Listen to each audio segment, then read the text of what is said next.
یہ ہمیں پوچھنا چاہیے اپنے ورکروں سے. یہ جو ہے یہ انسانیت کا بھائی وہ بات الگ ہے، وہ آپ کا نوکر ہے ورکر ہے، لیکن سب سے پہلے وہ انسان ہے.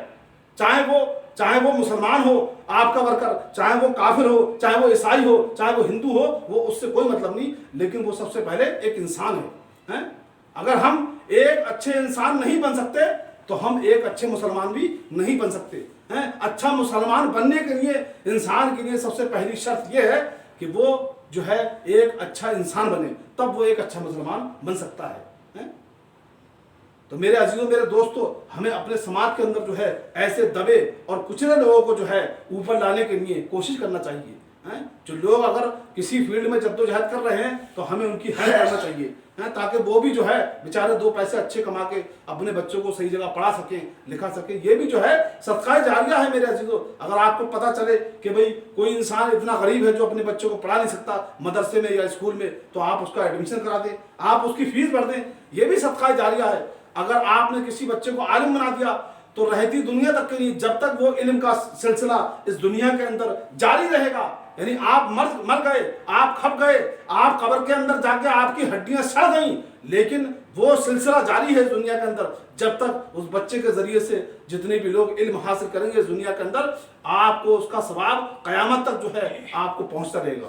میرے عزیزوں میرے دوستو، آج اس بات سے لوگ غفلت میں پڑ گئے. اور تیسری سب سے بڑی جو وجہ اللہ رب العزت نے بتائی کہ جو انسان آخرت کی جزا و سزا سے غفلت برتتا ہے، اس کے اندر تیسری سب سے بری خسرت جو پیدا ہوتی ہے وہ نماز سے بے رغبتی. وہ نماز کی اپنی حفاظت نہیں کرتے، نماز میں ٹال مٹول کرتے ہیں. آج ہم دیکھیں نماز کے ہم کتنے قریب ہیں اور نماز پڑھتے بھی ہیں تو بڑی سستی کے ساتھ میں. خشوع اور خضوع نہیں ہے. خشوع کا مطلب یعنی اگر ہم نماز پڑھ رہے ہیں تو آج ہم دیکھتے ہیں کوئی کدری کھجلا رہا ہے، کوئی ٹوپی سیدھی کر رہا ہے، کوئی پینٹ اوپر کر رہا ہے، کوئی پجامہ نیچے کر رہا ہے. تو یہ میرے بھائی خشوع نہیں. اور خضوع یہ چیز ہے کہ نماز کے اندر جب آپ داخل ہو گئے تو صرف اور صرف آپ کا دھیان جو ہے نا نماز میں ہونا چاہیے. یہ نہیں کہ نماز میں آ کے کھڑے ہیں لیکن حساب جوڑنا ہے دکان کا، نماز میں آ کے کھڑے ہیں لیکن حساب جوڑنا ہے فیکٹری کا، نماز میں آ کے کھڑے ہیں لیکن حساب جوڑنا ہے پیمنٹ وہاں سے اتنی لینی ہے. تو میرے عزیزوں ایسی نماز نہیں ہے، بلکہ ایسی نمازیں جو ہے نا وہ منہ پہ ہمارے مار دی جائیں گی. آپ نماز کے اندر داخل ہوئے تو نماز کے ہی اندر داخل ہوگے. اور بلکہ میرے عزیزوں میرے دوستوں، اللہ کا اصل حق یہ ہے کہ آپ جب نماز سے فارغ ہوں تو اس سے دعا بھی کریں. میرے عزیزوں میرے دوستوں، آج مجھے یہ بتا دیں کتنے مسلمان ہیں جو نماز میں پڑھتے ہیں، جو آیتیں جو سورتیں جو بھی پڑھتے ہیں چھوٹی موٹی، کیا سب کو اس کا ترجمہ معلوم ہے؟ نہیں معلوم ہے ہم کیا پڑھتے ہیں. لیکن تو اس کے بعد میں جو ہم اپنی زبان کے اندر اپنے رب سے مانگ سکتے ہیں اردو میں یا ہندی میں تو ہم اس سے مانگیں. آج ہم دیکھتے ہیں کہ جمعے کی نماز ختم ہونے کے بعد میں ایسے بھاگتے ہیں بیچارے جیسے جیل میں سے چھوٹ کے قیدی بھاگ رہا ہو. 2 سنتیں پڑھنے کو گوارا نہیں میرے عزیزوں. یہ کیا حرکتیں ہیں بھائی؟ 2 سنتیں جو ہیں وہ جمعے کے بعد کی بہت ضروری ہیں. اور اگر چلو پھر کوئی بات نہیں، اگر کوئی بندہ مسجد کے اندر نہیں پڑھتا ہے تو وہ اپنے گھر پہ جا کے پھر 4 سنتیں پڑھ لے. مسجد میں اگر پڑھتا ہے جمعے کی فرض نماز کے بعد میں تو 2 سنتیں پڑھ لے، اور اپنے گھر جا کے پڑھتا ہے تو 4 پڑھ لے. تو مجھے یہ بتاؤ جو آدمی مسجد میں جمعے کی نماز پڑھنے کے بعد میں 2 سنتیں پڑھنے تک کو گوارا نہیں کرتا، وہ گھر پہ جا کے 4 پڑھتا ہوا؟ مجھے تو لگتا نہیں پڑھتا ہو. تو میرے عزیزوں جمعے کے بعد میں 2 سنتیں پڑھا کریں، اس کا بھی بہت اجر ہے اور ثواب ہے. حالانکہ نہ پڑھنا گناہ نہیں ہے، لیکن جب اس کا اجر ہے اور ثواب اتنا بڑا ہوا ہے تو اس کو چھوڑنے کی ضرورت کیا ہے؟ 2 سنتوں میں کتنا ٹائم لگے گا؟ 4 سے لے کے 5 منٹ. لیکن نہیں بھائی، ہمیں جو ہے ضرورت نہیں سنتیں پڑھنے کی. ایک تو ویسی اہل حدیث بدنام ہے اس معاملے میں کہ یہ تو سنتیں پڑھتے ہی نہیں ہیں. زیادہ تر جو ہے بریلوی حضرات ہمارے یہ کہتے ہیں کہ اہل حدیث جو ہے سنتیں نہیں پڑھتے ہیں. تو ہم نے اوپر اس ٹھپے کو جو ہے گاڑا کر دیا اپنے اوپر کہ ہم پڑھتے ہی نہیں لوگ. تو میرے عزیزوں جمعے کے بعد میں 2 سنتیں پڑھا کریں. اور نمازوں میں غفلت برتنے سے کوئی فائدہ نہیں کہ جو بھی انسان اپنا نیک عمل کرے گا وہ خود جو ہے اس کو پا لے گا. یعنی اسی چیز کو اللہ تعالیٰ نے سورہ زلزال کے اندر ارشاد فرمایا وَمَن يَعْمَلْ مِثْقَالَ ذَرَّةٍ خَيْرًا يَرَهُ وَمَن يَعْمَلْ مِثْقَالَ ذَرَّةٍ شَرًّا يَرَهُ. کہ جو بھی تم نیکی ذرہ برابر اگر تم نیکی کرو گے تو اس کو بھی تم جو ہے کل قیامت والے دن پالو گے، اور جو ذرہ برابر تم برائی کرو گے اس کو بھی پالو گے. ارے میرے عزیزوں میرے دوستوں، اگر آپ جو ہے یعنی اللہ کے نبی صلی اللہ علیہ وسلم نے ارشاد فرمایا کہ جو انسان 5 نمازوں میں 12 سنتیں ادا کرتا ہے، اللہ تبارک و تعالیٰ اس کے لیے جنت میں ایک درخت لگاتا ہے. کتنی بڑی بات ہے. بھائی ظہر سے پہلے 4 پڑھ لیں، ظہر کے بعد ایک پڑھ لیں، اس کے بعد میں مغرب کے بعد 2 پڑھ لیں، اور فجر سے پہلے 2 پڑھ لیں۔ یہ سنتیں موقعہ ہیں جو ضروری ہیں، کمپلسری ہیں، ان کو چھوڑنا نہیں چاہیے۔ لیکن ہم سنتیں تو بعد میں پڑھیں گے، پہلے ہم فرض ہی نہیں پڑھ پاتے۔ تو میرے عزیزوں، میرے دوستوں، اللہ تبارک و تعالیٰ نے یہاں پر اس جو ہے کمپنی نے فیسلٹی دی ہے نماز کی، سارا انتظام ہے، پانی کا، وضو کا، سب چیز کا انتظام ہے، اور ہم پھر اس کے بعد میں بھی جو ہے نماز نہ پڑھیں تو ہمارے اوپر تو بڑی حیرت ہے بھائی، ہم پھر کہاں جا کے گریں گے؟ ہم بتائیے آپ مجھے بھائی۔ ہمیں جو ہے اپنی نمازوں کی حفاظت کرنا چاہیے۔ یہ آج ہمارے اندر کیوں ہوا؟ وہ اس وجہ سے کہ ہمارا آخرت کی جزا اور سزا سے جو ہے معاملہ ہمارا اٹھ چکا ہے۔ ہم یہ سوچتے ہیں صرف دنیا کی زندگی ہے، بس یہی جی لو، کھا لو، پی لو، مر جاؤ، بس بعد میں جو ہوگا دیکھا جائے گا۔ لیکن میرے عزیزوں، وہ دن اتنا خطرناک ہوگا، وہ دن اتنا ہولناک ہوگا کہ اللہ کے نبی جناب محمد رسول اللہ صلی اللہ علیہ وسلم نے ارشاد فرمایا کہ جو بچے، جب قیامت کا پیریڈ جب چالو ہوگا نا، تو جو بچے ہوں گے نا، وہ اس کے پہلے، قیامت کے پہلے ہی دن کے اندر بوڑھے ہو جائیں گے۔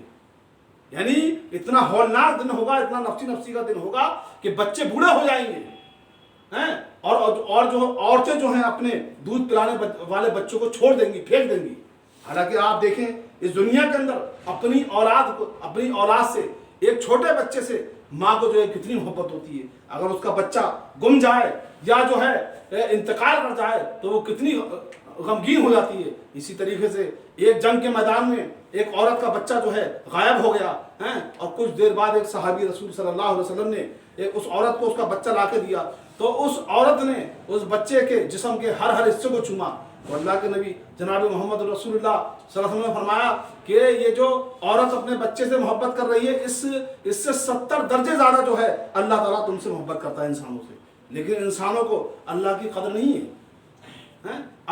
انسان سوچتے ہیں چلو کوئی بات نہیں، جی لیے، کھا لیے، پی لیے، مر جائیں گے، جو ہوگا دیکھا جائے، لیکن اللہ تم سے محبت کرتا ہے۔ اللہ کہتا ہے کہ تم جو ہے میرے قریب تو آؤ، اگر تم ایک قدم بڑھاؤ گے اللہ تعالیٰ تمہاری طرف دوڑ کے آئے گا۔ لیکن آج ہماری حالت کیا ہے؟ تو میرے عزیزوں، میرے دوستوں، اب تک جو ہم نے زندگی گزاری، اس غفلت کی زندگی سے ہم تائب ہوں، اور جو ہے یہ آنے والا جو مہینہ رمضان کا ہمارے سامنے الحمدللہ 24 یا 23 تاریخ سے چالو ہوگا، اسی رمضان سے اپنے آپ کو سدھارنے کی کوشش کریں کہ بھئی جب رمضان ختم ہو جائے تو ایسا نہیں کہ بس رمضان گیا، نماز ختم، ساری چیزیں ختم رمضان کے بعد میں، ایسا نہ کریں، بلکہ اس چیز کو کنٹینیوز کریں۔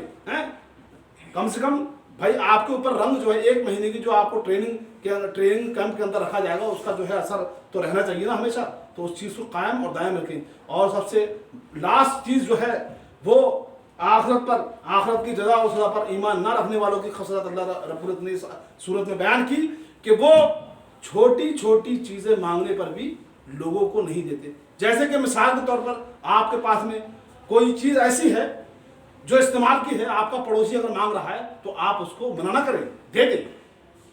بھائی آپ کے وہاں پر پڑی ہے نا، اور اس کو بھی یہ چاہیے کہ جب اپنا کام ہو جائے، استعمال کر لے، اس کا کام پورا ہو جائے تو وہ چیز اس حقدار کو لوٹا دے جس کی وہ چیز ہے۔ ہم یہ دیکھتے ہیں کہ لوگوں کے پاس چیز ہوتی ہے لیکن وہ جو ہے بندے کو دیتے نہیں، استعمال کرنے کے لیے منع کر دیتے ہیں کہ بھئی ہم نہیں دیتے بھائی۔ تو یہ بھی ایک بری خصلت ہے، یہ ایک سماجی بیماری ہے۔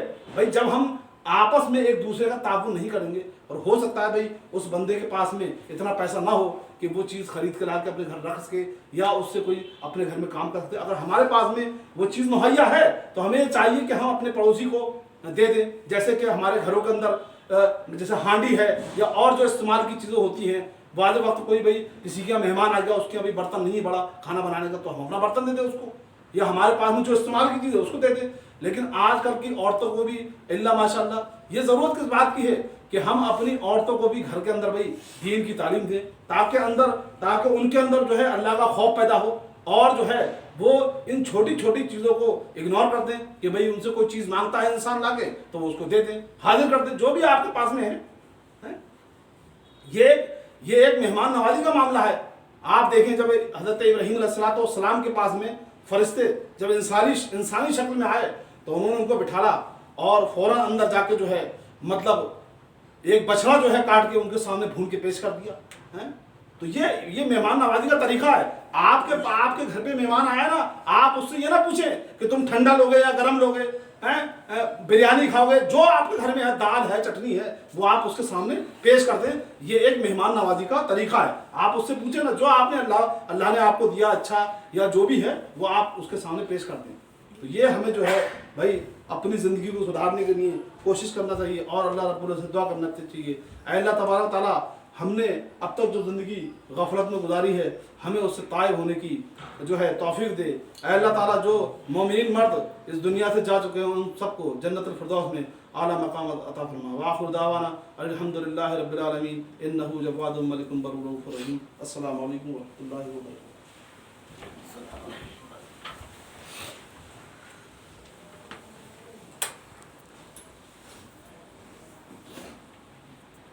بند کر دیا پڑھو.